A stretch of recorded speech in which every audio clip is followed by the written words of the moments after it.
Have you ever felt that deep, inexplicable ache of standing completely alone in your truth, watching the world turn its back on you simply because you dared to walk a path that was authentically yours? That sensation of being isolated not because you did something wrong, but precisely because you chose to do something right, something true, something that emerged from the deepest chambers of your soul. This is not a new phenomenon. This is not a modern struggle born of social media or contemporary pressures. This is the ancient and sacred journey that every authentic soul must walk. And Walt Whitman knew this truth more intimately than perhaps any poet who ever lived. Whitman understood that the world does not celebrate your authenticity when you first claim it. The world does not applaud your courage when you take those first trembling steps into your true self. No, the world does something far more challenging, far more painful, and ultimately, far more transformative. The world leaves you alone, completely, utterly, devastatingly alone.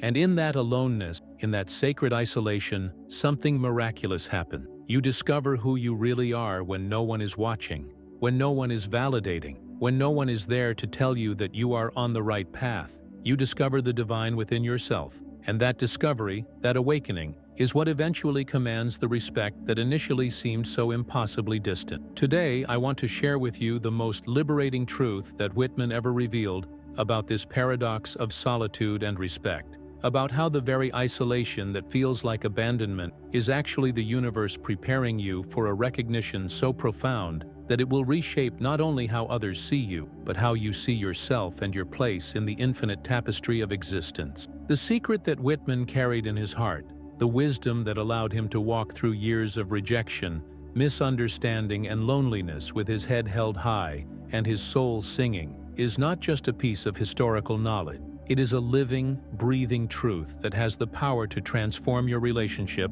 with your own authenticity right now, in this very moment. Walt Whitman lived this truth in ways that most of us can scarcely imagine. When he published Leaves of Grass in 1855, he did not receive the celebration he might have hoped for. The literary establishment did not embrace him. Critics called his work crude, obscene, unworthy of serious consideration. His own family could not understand what he was trying to accomplish. He set the type himself, published the book at his own expense, and watched as the world largely ignored or condemned what he knew in his soul was a sacred offering. But Whitman did not retreat. He did not compromise. He did not reshape his vision to fit the expectations of a world that was not ready for the expansive, democratic, spiritual revolution he was bringing forth. Instead, he sat with his aloneness. He walked the streets of Brooklyn and Manhattan, observing ordinary people going about their ordinary lives, and in those observations, he found confirmation that his vision was true, even if no one else could see it yet. He found communion with the divine not in the approval of the literary elite, but in the face of a ferryboat pilot, in the gesture of a woman hanging laundry, in the breath of a child running through a field. The world had left him alone, but in that solitude, he discovered he was never truly alone at all. He was connected to everything, to everyone, to the great cosmic dance that pulses through every atom of existence. And it was this realization, this profound spiritual awakening that occurred in the crucible of social isolation, that eventually earned him the respect of generations, not because he bent to the world's will, but because he stood so firmly in his own truth that the world had no choice but to eventually recognize the magnitude of what he was offering. The most powerful secret that Whitman understood about this journey from isolation to respect is this: the aloneness is not punishment. It is preparation. It is initiation. It is the universe asking you a question that only you can answer in the silence of your own heart. The question is simple but profound. Will you remain true to yourself even when no one is there to witness it? Will you continue to sing your song even when there is no audience? Will you keep walking your path even when every external sign suggests you should turn back?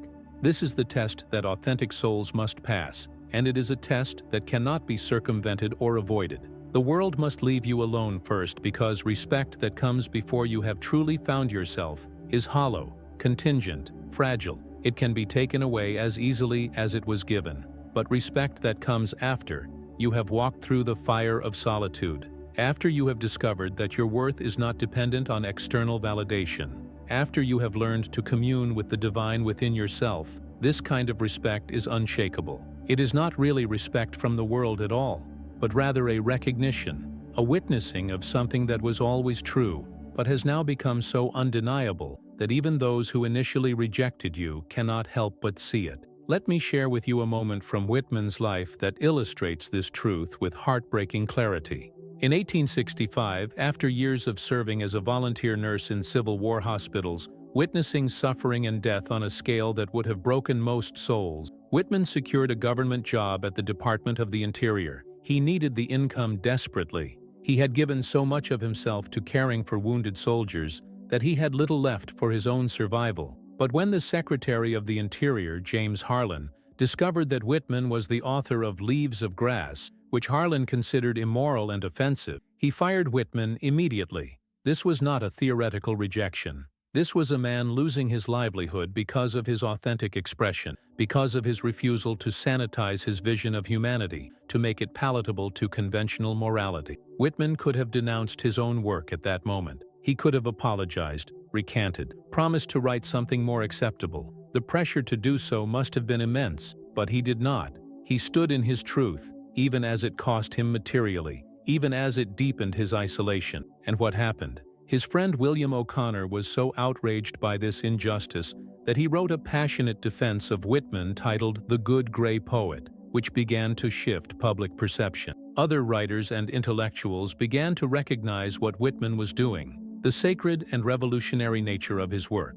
The isolation began to crack, not because Whitman changed, but because he remained so steadfast that others finally had time to catch up to where he had always been. Now, I want to pause here and ask you something deeply personal, something that perhaps you have never had the space to fully articulate. In what moment of your life did you feel that isolating choice between remaining true to yourself and gaining the acceptance of those around you? When did you stand at that crossroads and feel the weight of the world's judgment pressing down on you, demanding that you choose between your authentic self and the comfort of belonging? Take a breath right now. Let yourself really feel that memory, that moment when you had to decide whether to shrink yourself to fit into spaces that were never designed to hold your full magnitude. I know that you may have never shared this experience with anyone, because who could truly understand the sacred loneliness of standing in your truth when everyone around you is asking you to be smaller, quieter, more conventional? But here, in this moment, you are understood. Here, your experience is recognized as the spiritual journey it truly is. Your story, your silent struggle with this choice between authenticity and acceptance, could be exactly what another soul needs to hear today, to know they are not alone in this initiation. I invite you to share in the comments below, if you feel called to do so. Complete this sentence. My experience with choosing authenticity over acceptance taught me that followed by whatever truth emerges from your heart. There is no right or wrong answer. There is only your truth, and your truth is sacred. If you prefer to sit with this question in silence, that too is a profound honoring of your journey. But know that this space, this community, exists for those who have walked through the fire of being left alone and are beginning to glimpse the respect that comes on the other side. The paradox that Whitman lived and taught is that true respect cannot be demanded or pursued directly. It is a byproduct of something deeper, something more essential. When you are willing to stand alone in your truth, when you are willing to be misunderstood, rejected, even scorned, and yet you continue to express what is authentic within you, you are engaging in a form of spiritual alchemy. You are transforming the base metal of external validation into the gold of self-knowledge and divine connection. The world leaves you alone not because it is cruel, though it often feels that way, but because aloneness is the only condition under which you can truly discover whether your commitment to your authentic self is real or merely a performance for an audience. Many people believe they want to be authentic, but what they actually want is to be authentic and immediately celebrated for it. They want the rewards of authenticity without the cost. They want the respect without the solitude. But this is not how the spiritual law operates. The universe is not being withholding or punitive. It is simply reflecting back to you the question, is this real? Is your commitment to your truth strong enough to withstand the absence of external reinforcement? Can you continue to be yourself when no one is watching, when no one is praising, when no one is there to tell you that you are enough? Whitman discovered through his own lived experience that the answer to this question could only be found in solitude. When he walked along the beaches of Long Island, when he sat quietly observing the grass, when he allowed himself to simply be present with existence without the mediation of social approval, he found something that no amount of external respect could ever provide. He found direct communion with the divine force that animates all things. He found that he was not separate from the universe, but an integral expression of it. He found that his worth was not determined by how many people understood his poetry, but by the simple fact of his existence as a conscious being connected to the infinite web of life. This is the secret that isolation reveals. This is the gift that aloneness offers to those brave enough to accept it. When the world leaves you alone, you are finally free to discover what is real, what is true, what is eternal within yourself. And once you have made that discovery, once you have touched that place of divine connection that exists independent of external validation, something shifts in how you carry yourself in the world. You no longer need respect, and paradoxically, that is precisely when respect begins to arrive. This phenomenon operates according to a spiritual principle that seems counterintuitive to the ego, but is perfectly logical to the soul. When you are desperate for respect, when you are constantly positioning yourself to earn approval, when you are shape-shifting to meet the expectations of others, you emanate a frequency of lack, of incompleteness, of dependence. Others can feel this energetically, even if they cannot articulate it consciously. Your need for their validation actually repels the very respect you are seeking. But when you have walked through the desert of solitude and emerged with the knowledge that you are fundamentally whole, fundamentally connected to something greater than any individual human judgment, you emanate a different frequency entirely. You emanate sufficiency, completeness, self-possession. You are no longer asking anyone to confirm your worth, because you have found the confirmation in a source that cannot be taken away. This energetic shift is what commands respect. Not demands it, not begs for it, but simply commands it through the power of presence, through the undeniable reality of someone who has found their true ground. Whitman articulated this truth in his poetry, with lines that still shake the soul when we read them today. Song of Myself is fundamentally a declaration of this principle. When he writes, "I celebrate myself and sing myself," he is not being arrogant or self-absorbed. He is making a radical spiritual claim that the self, when properly understood, is not separate from the divine, not separate from all other selves, not separate from the cosmos itself. He is saying that to truly know and honor your own authentic nature is to know and honor the sacred in everything. This is why his celebration of himself is simultaneously a celebration of you, of me, of the grass beneath our feet, of the stars above our heads. He understood that the journey into authentic solitude is not a journey into narcissistic isolation, but a journey into universal connection. The world must leave you alone so that you can discover you were never truly alone, so that you can find the thread that connects you to everything that has ever existed, and everything that ever will exist. Let us look more closely at the different ways this pattern of isolation preceding respect manifests in the lives of authentic souls. There is the artist who creates work that is too original, too far ahead of its time, too uncompromising to fit into existing categories, and who must endure years or even decades of obscurity before the culture catches up to their vision. There is the spiritual seeker who has a direct mystical experience that cannot be validated by religious authorities, who must walk alone with their knowing until they meet others who recognize the truth of what they have touched. There is the person who leaves a successful career because it no longer aligns with their deepest value, who must face the confusion and judgment of everyone who knew them in their old life, while they navigate the uncertain terrain of their new calling. There is the individual who speaks uncomfortable truths about systems of power and oppression, who must endure being labeled as difficult, angry, or radical before history vindicates their courage. In each of these cases, and in countless others, the pattern is the same. The world withdraws its presence, its approval, its support, leaving the authentic soul alone with their truth. This aloneness is excruciating. It brings up every wound related to abandonment, every fear of not being enough, every doubt about whether the path you have chosen is real or just a delusion. But if you can stay with it, if you can resist the temptation to abandon yourself in order to regain the presence of others, something miraculous happens. You discover a strength you did not know you possessed. You discover a connection to Source that does not depend on any human intermediary. you discover that your truth is not fragile or contingent, but solid and eternal. And from that place of discovered strength, the respect begins to flow, not because you have changed to meet the world's standards, but because the world has finally been able to perceive what was always there. The challenges inherent in this journey are not to be underestimated or romanticized. Whitman himself struggled with moments of doubt, loneliness, despair. His journals reveal a man who sometimes wondered if he had made a terrible mistake, if his commitment to his vision would leave him forever on the margins of society. The isolation is real.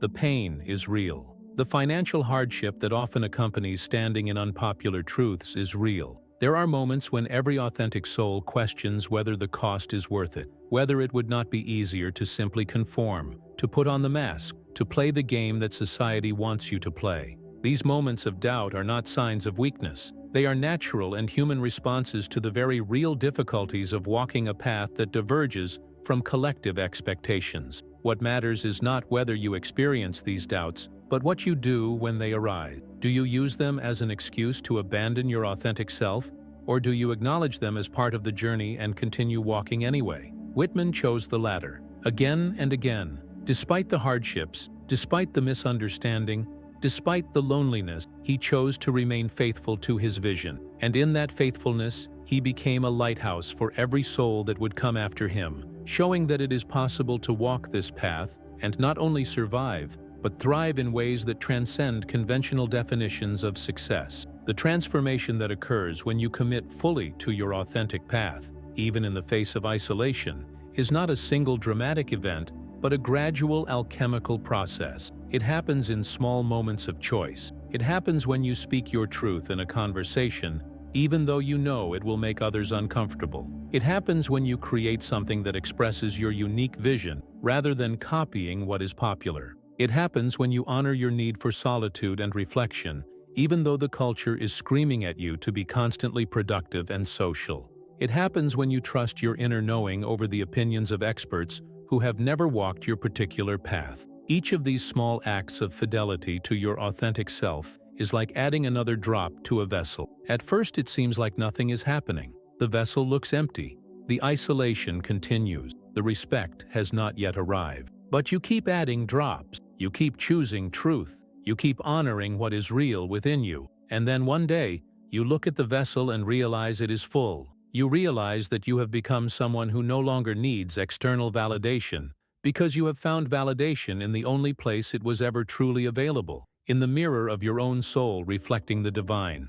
And at that moment, often without you even noticing at first, the world begins to respond differently. Opportunities appear. People who resonate with your authentic frequency find their way to you. The respect that seemed so distant begins to manifest, not because you chased it, but because you became someone worthy of it by being willing to stand alone. Whitman's practical wisdom for navigating this journey can be distilled into several key principles that remain as relevant today as they were in his time. First, find sustenance in the natural world. Whitman did not sustain himself through his difficult years by seeking constant human validation, but by walking in nature, by observing the grass, the trees, the flowing water, and recognizing his kinship with all of it. When human society rejects you, the earth never does. You are always welcome in the cathedral of nature, always recognized as a legitimate expression of the creative force that made everything. Second,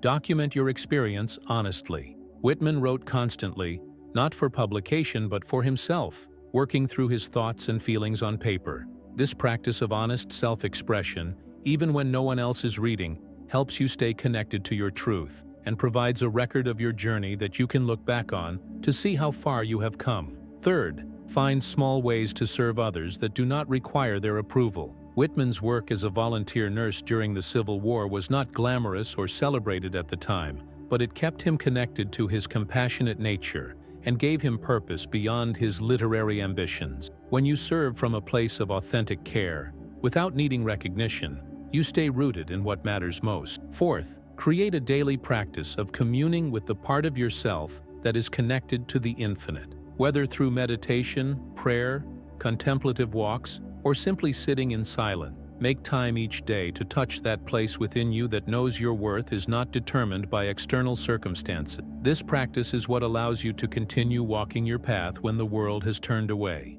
There are also specific pitfalls to avoid on this journey, traps that can divert you from the transformative power of authentic solitude. One of the most common is spiritual bypassing, using the language of authenticity and inner truth to avoid genuine human connection and vulnerability. Whitman's solitude was not a rejection of humanity, but a deepening of his connection to it on more authentic terms. He did not isolate himself in bitterness or superiority, but in a temporary withdrawal necessary for discovering his true ground. Make sure that your aloneness is in service of deeper connection, not a defense against the risk of being truly seen. Another pitfall is mistaking stubbornness for authenticity. Not every unpopular position is a sacred truth worth standing alone for. Authentic aloneness has a particular quality to it. There is often grief in it, a genuine sadness about being misunderstood, rather than defiance or self-righteousness. If you find yourself enjoying the feeling of being against the world,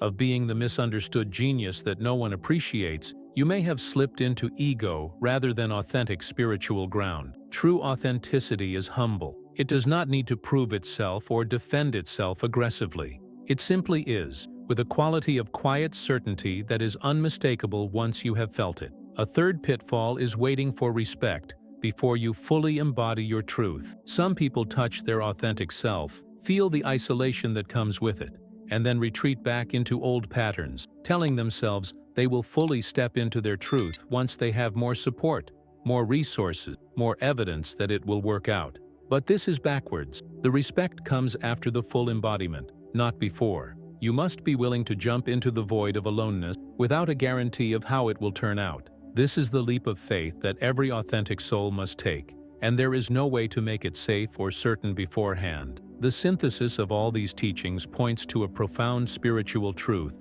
that goes beyond any individual life or circumstance. The pattern of isolation preceding respect is not just a psychological phenomenon or a sociological observation. It is a reflection of how consciousness itself evolves. Every genuine expansion of human consciousness, every authentic leap forward in our collective understanding, begins with someone standing alone in a truth that no one else can yet see. The mystics stood alone. The prophets stood alone. The artists who changed how we see stood alone. The scientists who overturned existing paradigms stood alone. The social reformers who expanded our circle of moral concern stood alone. In every case, there was a period where they were dismissed, ridiculed, isolated, left alone with their knowing, and in every case, if they remained faithful to what they had perceived, the world eventually caught up. The respect came, though often not in their lifetime. But more important than the respect was what they discovered in the aloneness, that they were connected to something eternal, something that transcends individual life and death, something that makes the opinions of any particular era or culture almost irrelevant in comparison. This is what Whitman discovered and what he invites you to discover. You are not just a separate ego trying to get validation from other separate egos. You are a focal point of cosmic consciousness, an aperture through which the infinite looks at itself, a unique and irreplaceable expression of the divine unfolding. When you know this, truly know it in the marrow of your bones, the world's temporary withdrawal of respect becomes almost amusing. How can the infinite be diminished by the opinions of the finite? How can that which is eternal be threatened by temporal rejection? This does not mean that you will never feel the pain of isolation. Whitman felt it. Every authentic soul feels it. The pain is part of being human, part of having a nervous system that registers social rejection as a form of threat. But when you have touched that deeper ground, the pain no longer has the power to divert you from your path. You can feel the loneliness and still choose truth. You can ache for connection and still refuse to compromise your authentic self to obtain it. You can walk through the valley of isolation, knowing that you are being prepared for a form of respect that is worth so much more than the shallow approval you might have gained by conforming. This is the essence of Whitman's teaching, the core of what he lived and what he offers to us across the gulf of time. The world will leave you alone before it respects you, and that aloneness is not your enemy. It is your initiation, your preparation, your opportunity to discover what is real and eternal within you. If you can embrace it, If you can use it as the spiritual catalyst it is designed to be, you will emerge transformed, carrying a quality of presence that commands respect, not through force or strategy, but through the simple, undeniable reality of someone who has found their true ground and will not be moved from it. As we come to the close of this reflection, I want to leave you with one final thought. The respect that eventually comes after you have walked through the fire of authentic solitude is not really about you as an individual personality. It is respect for the courage it takes to honor the divine impulse toward truth and authenticity that moves through all of us. When someone sees you standing in your truth, unwavering despite the cost, they are witnessing something that calls to the deepest part of themselves, the part that also longs to be free, to be real, to stop performing for an audience that will never be satisfied. You become a mirror in which others can see their own potential for liberation. This is why authentic souls, once they have passed through the crucible of isolation, often become centers of gravity around which communities of other authentic souls gather. The respect that arrives is not superficial admiration, but deep recognition, soul calling to soul across the illusion of separation. This is what Whitman embodied, and what he still embodies for those of us who read his words and feel the shock of recognition, the sense that someone has finally articulated what we have always known, but could never quite express. He walked alone so that we would know that walking alone is not only possible, but necessary for those who hear the call of their authentic self. And he emerged from that aloneness not diminished but expanded, not bitter but compassionate, not isolated but universally connected. This is the promise that his life extends to us. If we are willing to stand alone when standing alone is required, we will discover that we are held by something so much larger than any human approval that the temporary withdrawal of respect becomes a small price to pay for the treasure we find in the depths of our own being. If these words have touched something in you, if you recognize yourself in this journey of isolation and emergence, I invite you to join this community of souls who are committed to walking the path of authenticity, even when it costs them the comfort of conventional belonging. This is not a channel about superficial self-improvement or quick fixes. This is a space for those who have heard the call of their soul and are willing to do the deep work of becoming who they truly are, regardless of how long it takes or how lonely the path sometimes feels. By subscribing, you are not just clicking a button. You are declaring your willingness to prioritize truth over comfort, authenticity over approval, depth over superficial connection. You are joining a lineage that goes back to Whitman and beyond, a lineage of souls who understood that the most important relationship you will ever have is the relationship between your conscious self and the divine source that flows through you. Each week, I share reflections inspired by Whitman's wisdom, exploring different aspects of the authentic spiritual life, offering companionship for those who sometimes feel alone on this path. The like button is not just a metric. It is a way of saying, yes, these words matter. This perspective needs to be heard. This community of authentic seekers is important in a world that constantly pressures us to conform and diminish ourselves. Your engagement helps this content reach other souls who are searching for exactly this kind of deep, uncompromising spiritual wisdom. So I invite you now, not as someone who needs your approval, but as a fellow traveler who knows the value of walking together when we can, to subscribe, to like, to comment with your own experience of this sacred journey, from isolation to respect, from aloneness to connection, from seeking external validation to finding the divine within. May you walk your path with courage. May you stand alone when standing alone is required. And may you discover in that solitude the eternal ground that no opinion, no rejection, no isolation can ever touch. The world will leave you alone before it respects you, and that is not a curse, but a blessing. Not a punishment, but an invitation to discover who you truly are beneath every mask, every performance, every attempt to be anyone other than your most authentic self.